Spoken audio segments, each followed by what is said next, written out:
आज का मेरा टॉपिक बड़ा इंपॉर्टेंट है। आज का मेरा टॉपिक है रिलेशनल ऑपरेटर्स के ऊपर।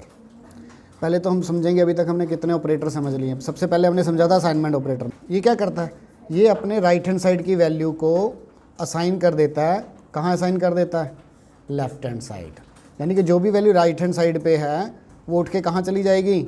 Left hand side. उसके अलावा कौन से ऑपरेटर हैं हमारे पास? Plus, minus, multiply, divide. ये थे हमारे अर्थमेटिक ऑपरेटर जो ऑलरेडी हम पढ़ चुके हैं। आज हम कौन से ऑपरेटर पढ़ रहे हैं? Relational operator. तो सबसे पहले लेस देन ऑपरेटर, ये ना बूलियन वैल्यू रिटर्न करते हैं। जितने भी रिलेशनल ऑपरेटर हैं वो बूलियन वैल्यू रिटर्न करते हैं। बूलियन का मतलब होता है ट्रू या false. Relational operators compare values and return either true और फॉल्स। या तो ये ट्रू बोलेगा या फिर ये, आप मुझे बताओ 9 इज़ लेस देन 5 ट्रू है या फॉल्स है?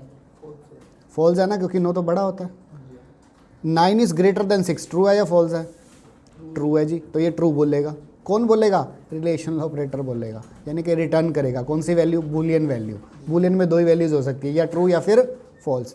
अगला देखो, 15 इज़ लेस देन 19। हाँ जी सही है, ट्रू है। 15 इज़ ग्रेटर देन 19 फॉल्स है। या ग्रेटर देन अगर इक्वल भी होता तब भी काम चल जाता, नहीं ना ग्रेटर है ना इक्वल है। 2 इज़ इक्वल टू 2 बिल्कुल ठीक है, दोनों इक्वल है। 2 is not equal to 2 false है। तो रिलेशनल ऑपरेटर क्या करते हैं?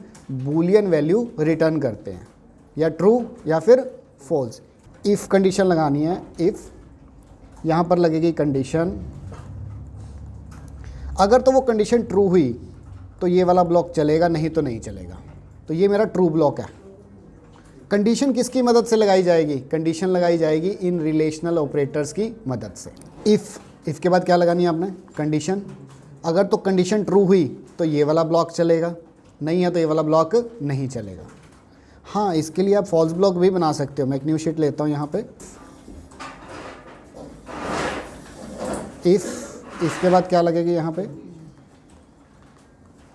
अगर कंडीशन ट्रू हुई तो ये वाला ब्लॉक चलेगा, एल्स फॉल्स ब्लॉक चलेगा। अब दोनों में से एक ब्लॉक चलना है, या तो ट्रू ब्लॉक चलेगा, या अगर तो यूज़र नेम पासवर्ड ठीक है तो yes you can log in, आप इंस्टा पे लॉगिन कर सकते हो। और अगर गलत है, no you can not log in. तो दोनों में से एक ब्लॉक ही एग्जीक्यूट होगा आपका, या तो ये वाला या फिर ये वाला। हम एक एग्जांपल लेते हैं आज। अगर आपकी एज 18 से अबव है तो आप वोट दे सकते हो, नहीं है तो आप वोट नहीं दे सकते हो। यहाँ पर कंडीशन क्या लगाऊंगा? इस एरिया में मैं कंडीशन लगाऊंगा if suppose your variable name is $age। If $age is greater than what? 18। तो हम यहाँ पर लिख देंगे yes echo yes you can vote, है ना। एल्स में क्या लिखेंगे हम? इको में नो यू कांट वोट। तो ये कंडीशन जो है यहाँ पर, ये डिसाइड करेगी ट्रू या फॉल्स। कौन सा ऑपरेटर डिसाइड करेगा? Greater than, relational operator, right. अगर एज में वैल्यू 18 से अबव हुई तो क्या आएगा? Yes you can vote. और अगर छोटी हुई तो क्या लिखा जाएगा? No you can not vote. क्योंकि relational operator Boolean value return करते हैं। अगर एज 18 से अबव होगी तो yes you can vote, small होगी तो no you can not vote. किसकी मदद से? इफ़ फंक्शन की मदद से। इसको प्रैक्टिकली करके देखते हैं। सबसे पहले मैंने अपना जैम्प रन कर लिया, स्टार्ट सर्वर बना लिया। तो हमने अपना सर्वर रन कर लिया, इसको बंद कर दिया, अपने VS कोड पे आ गए। कोड स्टार्ट करते हैं। तो कौन सा डे आज अपना? डे 6 में हम कंडीशनल फॉर्मेटिंग सीख रहे हैं। day6.php। रिज़ल्ट कौन से पेज पे जाएगा? Result 6.php। Result 6.php। तो वापस आ जाओ day6.php पेज के ऊपर। तो सबसे पहले एक फॉर्म बनाना है। Shift+1 हिट किया HTML में, बॉडी H1 के अंदर लिख दिया एंटर योर एज, डन। तो एंटर योर एज के बाद मैंने यहाँ पर एक फॉर्म ले लिया सिंपल। फॉर्म का एक्शन कौन से पेज पे जाएगा? Result 6.php। और मेथड जो रहेगा, इस पर मैं पोस्ट का इस्तेमाल कर रहा हूँ, post method.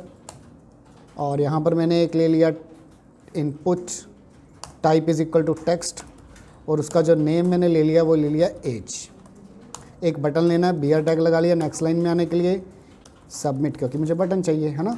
Input type is equal to submit. एक second, input type is equal to submit. Input type is equal to submit, इसका नेम हमने रख दिया है सबमिट ही, सबमिट। और इसके अंदर इसके ऊपर लिखा क्या आना चाहिए, इसके ऊपर क्या लिखाना चाहिए, चेक, कि आप एलिजिबल हैं या नहीं हैं। इसको मैंने सेव कर लिया। सेव करने के बाद मैं अपने गया फायरफॉक्स के ऊपर। आज मेरा जो डाटा है वो वेद प्रोजेक्ट के अंदर है, तो मैंने यहाँ पर लिख लिया वेद स्पेस प्रोजेक्ट, क्या नाम है फिल का, day6.php। तो मैंने क्या लिखा, लोकल होस्ट, फोल्डर का name Ved Prakash, day6.php, enter किया, एंटर योर एज लिखा आ गया यहाँ पर। तो अगर मैं यहाँ पर एज डालूँ 5 और चेक करूँ तो मैं कौन से पेज पे जाऊँगा, result6.php पेज पे। चलते हैं result6.php पेज के ऊपर। कहाँ गया मेरा result6, ये रहा। तो यहाँ पर मैंने PHP टैग ओपन कर लिया। मुझे ये चेक करना है कि आप एलिजिबल हैं वोट के लिए या नहीं हैं। तो $age एक वेरिएबल लिया, जिसके अंदर मैं $_post मेथड की जो भी वैल्यू है मेरी, वेरिएबल का नेम क्या था, एज, उसको मैंने किस में स्टोर करवा लिया, $age में। यहाँ पर कंडीशन लगाई इफ़, जो मेरी आज की कहानी है, if $age is greater than what, is greater than 18। तो क्या लिखना है, echo yes you are eligible, yes you can vote, yes you can vote. Otherwise क्या लिखें, सॉरी यू कांट वोट।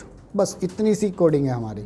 तो अगर तो मेरी एज जो मैं डालूंगा 18 से अबव हुई तो क्या लिखा जाएगा, yes you can vote. Otherwise क्या लिखा आएगा, सॉरी यू कांट वोट। इसको मैंने सेव कर लिया, ब्राउज़र पे गया, 5 एज डाल के चेक किया तो क्या मैसेज आ रहा है, सॉरी यू कांट वोट। और अगर मेरी एज 55 है या 56 है, चेक करो, येस यू कैन वोट। तो आज की कहानी में हमने समझा क्या, इफ़ के बाद ये जो हमने ऑपरेटर कंडीशन लगाई, यही यहाँ पर ने लॉजिक सोचना है कि क्या कंडीशन लगेगी। अगर मेरी कंडीशन ट्रू होगी तो पहला ब्लॉक चलेगा, अगर कंडीशन फॉल्स होगी तो सेकंड ब्लॉक चलेगा। कंडीशन ट्रू से मेरा मतलब है क्योंकि ये बूलियन, ये जो रिलेशनल ऑपरेटर है, ये बूलियन वैल्यू रिटर्न करता है, या ट्रू या फिर फॉल्स। तो पहला ब्लॉक तब चलेगा जब कंडीशन क्या होगी, ट्रू, और दूसरा ब्लॉक तब चलेगा अगर कंडीशन क्या हुई, फॉल्स होगी। करके दिखाइए फिर मेरे को।